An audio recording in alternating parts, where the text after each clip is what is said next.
Today we're going to talk about epic poems and heroes. We have a few examples of our epic poems and their heroes. The Iliad, Beowulf, the Song of Roland, El Cid, Paradise Lost. Have you ever heard of the Lord of the Rings? Perhaps Achilles, Odysseus, Agamemnon?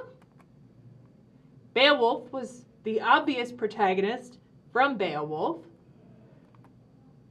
Roland was from the Song of Roland, as you can imagine. El Cid was named after its protagonist as well.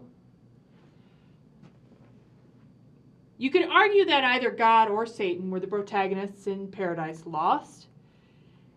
And finally, you had Frodo and his friends as they journeyed through the stories in The Lord of the Rings. The basic definition of an epic is that it's usually defined as a very long narrative poem composed in a lofty style that tells a story of a hero and his adventures on a grand scale. There are 7 general characteristics that you can use to help you decide if a character is indeed an epic hero or heroine. First trait is of noble birth. They have to have an above average station in life. They'll be kings, princes, or nobles of some sort.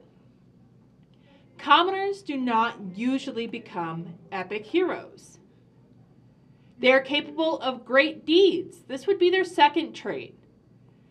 They have incomprehensible courage and strength. Basically, this means that the hero has to have potential for great things and great deeds. The magnitude of these actions are well above and beyond what the commoner does. While most epic heroes are good, not all are. The third trait is that they have to be a great warrior. Before the hero of an epic does his business in the epic, he has usually established himself in combat during a war. Sometimes, as in the Iliad, we see the hero at war. In most, like Beowulf and the Odyssey, the hero has spent much time in battle. The fourth trait that you're looking for would be that they travel over a vast setting. They do not keep their butts at home sitting on a couch. You cannot be an epic hero if you stay in your village your whole life. The more countries or areas that they've traveled to, the better. The farther away from your home country, the more epic you become.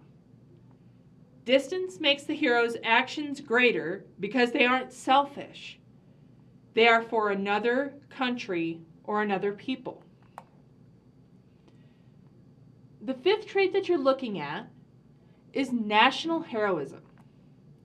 Before a hero can be celebrated by countries all over the world, they have to be recognized in their home country as a great and heroic person.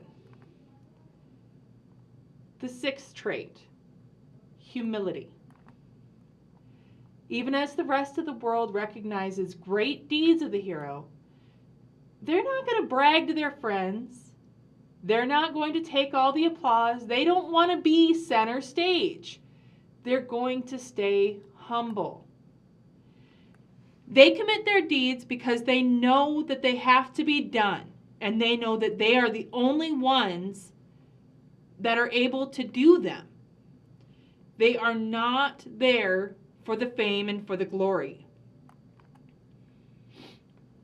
Trait 7. They face supernatural foes and receive supernatural help.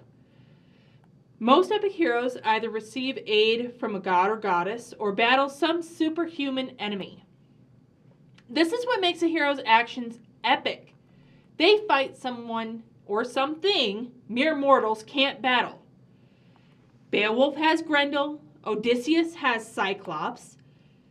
For each hero, the enemy is unique. You won't see 2 heroes battling the same foe or the same enemy. The Stanislavski principle states, to prove he is truly larger than life, authors often introduced other characters who were fated to die. It was their destiny. They had to die. Star Trek is a great example of this. The red shirts always had to die. If you wore a red shirt, you knew you were not coming back.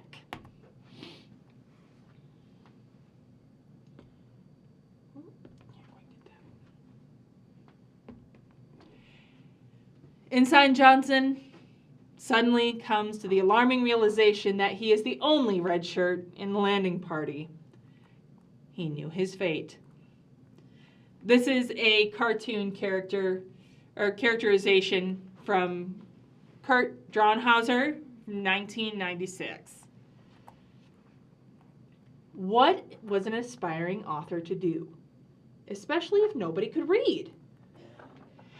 Epics are an oral tradition. What that means, they were not written down by their authors. They were memorized and retold or sung by wandering entertainers. Some sections of epics were retold from time to time. It helped the storyteller learn the epic and also caught up any audience member who may have missed a part. The storytellers were entertainers that also served to bring news from other areas. Often, if a heroic deed had occurred in the area, it might be blended into the stories that were told. The names changed by area. Scop is in Anglo-Saxon lands, troubadours in France, and messengers in Germany were their storytellers. Other influences also played a part in changing the epics. The text of Beowulf shows both Norse pagan belief and Christianity often in the same line. They may have evolved as the storytellers encountered villages with different beliefs.